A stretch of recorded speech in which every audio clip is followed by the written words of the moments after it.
Welcome to The Explainer. Today, we are diving into a really fascinating survival story, and it's actually going to act as a brilliant lens for understanding the complex forces that drive our global economy. Because, economics isn't just dry theory or some set of impossible equations written on a chalkboard. It is literally the story of our daily survival. And to really grasp how scarcity drives economic choices, we're going to look at the chronicles of Nilgiri Island. Okay, let's dive into this. Imagine you are stranded on a tiny, isolated island nestled right in the heart of a vast ocean. Just like you budgeting your paycheck for the month, the people here are facing the ultimate dilemma, just on a much more primal scale. Our core narrative follows four residents: Arif, Bob, Rupa, and Dia. They've got extremely limited resources, but absolutely unlimited human desires. How they survive, how they organize themselves, and how they innovate, well, that's going to walk us through the very foundation of economic choice.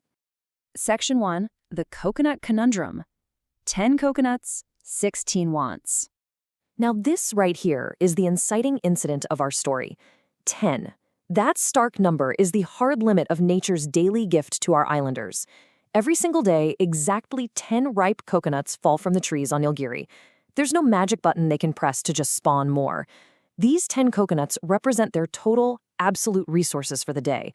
And this teaches us a really core economic lesson. The inputs provided to us by nature, whether we're talking about land, raw materials, or in this case, coconuts, they are always fixed and limited. But here is where cold reality immediately clashes with human nature. Because the islanders have varied and, quite frankly, endless desires. Arif is starving, so he wants to eat 5 coconuts, all by himself. Bob wants to reinforce his small hut, which needs 4 coconuts. Rupa is looking to weave a blanket for the winter, she needs 4, and Daya, she just wants to save for a rainy day, which takes 3. When you add all those up, their total demand equals 16 coconuts. And this brilliantly illustrates our main focus today, scarcity. You see, scarcity isn't just some stuffy academic term. It is the relentless villain of our story. The resources stand at 10, but the wants total 16.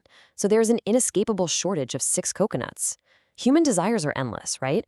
As soon as one is fulfilled, another pops right up to take its place. But the resources to fulfill them are totally finite. This fundamental imbalance is exactly what forces our islanders to take action. Chapter 2, the cost of choosing and the pain of compromise. Scarcity has forced the islanders into a tense roundtable meeting by the spring. To maintain peace, they've got to compromise. Choosing which want to satisfy first and which to push off is what economists simply call choice. Because Reef's hunger is absolutely critical, he gets his coconuts. But look at the stark contrast with the others. Bob is granted 3 coconuts to build his hut, but that means Daya has to painfully sacrifice her future savings, getting 0 coconuts. She's left wondering what the heck they'll eat on a stormy day, basically taking the hit so the group can survive today. So, Dia's deferred savings, that is the actual price of Bob's hut. And this brings us to the foundational economic concept of opportunity cost. Bob couldn't have reinforced his pillars if Dia hadn't sacrificed her savings. Every single choice we make in a world of scarcity means giving up the next best alternative. You really can't have everything. So every yes to one thing is a no to something else. Moving on to Section 3, producing more with less, fighting scarcity with innovation. To beat scarcity, the islanders realize they need a mega project, and their creative actions perfectly map to real-world academic terms. Arif notices there are 30 coconuts hanging way up high, totally out of reach. To get them, they have to combine the 4 factors of production. The land is the soil and trees nature provided. The labor is Bob's physical effort to poke the branches. The capital is the new tool they invent, a sharp stone tied to a bamboo pole by Rupa. And the entrepreneurship? Well, that's Arif's brilliant plan to bring this whole operation together. And guess what? By combining their human intellect, physical labor, and newly invented capital tools, their daily production absolutely skyrockets. They pluck 15 new coconuts in just 1 hour. So the island's total resources jump from a meager 10 to a bountiful 25 coconuts a day. Through teamwork and innovation, they have temporarily beaten scarcity. Section 4. The invisible hand appears, finding the right price. Okay, so now that they have a surplus of 25 coconuts, how do they decide what a coconut is actually worth? Well, Arif sits down to sell them, and he tries to charge 3 pink seashells per coconut. But at that high price, Dia and Rupa only want 1 each. Demand is super low. So Arif drops the price to 1 shell. Instantly, Dia excitedly yells, "So cheap! I will take 5 all by myself!" This perfectly illustrates the law of demand. When the price falls, demand skyrockets. But at just one shell, a reef feels it's not worth his hard labor, so he only wants to supply 5 coconuts. And that, my friends, is the law of supply. So, the crucial point is right here. At 3 shells, supply is high, but demand is practically non-existent. At 1 shell, demand is huge, but supply dries up. By bargaining back and forth, they naturally settle at a middle ground, 2 shells. At exactly 2 shells, Dia and Rupa want to buy 10 coconuts, and Arif is willing to supply exactly 10 coconuts. Demand perfectly equals supply. No king, no government stepped in to fix this price. It was determined entirely by the market's invisible hand. All right, Section 5, Scaling the Island Economy, Money, Trade, and Beyond. As the islanders start to specialize, Dia kicking fish, Rupa weaving, Bob building, and Arif gathering, their economic system has to evolve if they want to survive. Initially, they try a simple barter system, just trading fish for coconuts directly. But one evening, Bob tries to trade his fence repairing labor to Rupa in exchange for a blanket. The problem? Rupa's fence is perfectly fine. She wants Arif's sweet coconuts, not Bob's labor, so Bob is stuck. This is a brilliant example of the fatal flaw of a barter system, the lack of double coincidence of wants. If 2 people's needs don't perfectly align, trade completely stalls out.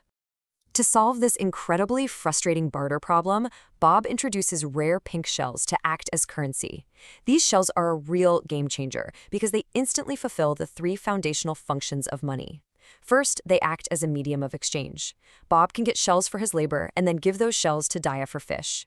Second, a measure of value. Everything now has a very clear price tag in shells. And third, a store of value. Dia can sell her fish today and safely save the non-rotting shells for next year. But disaster strikes.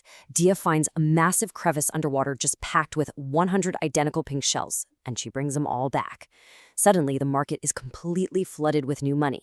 But here's the catch. The actual production of coconuts, fish, and blankets hasn't changed one bit.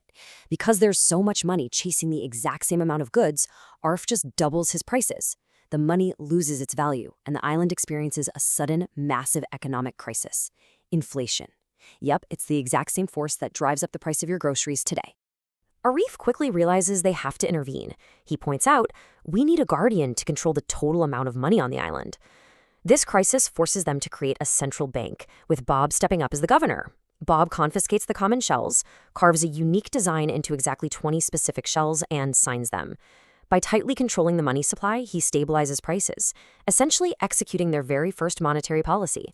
They also go ahead and set up a government, using mandatory taxes to build public goods like roads and docks that benefit everyone. By organizing their economy this way, the island really starts to thrive.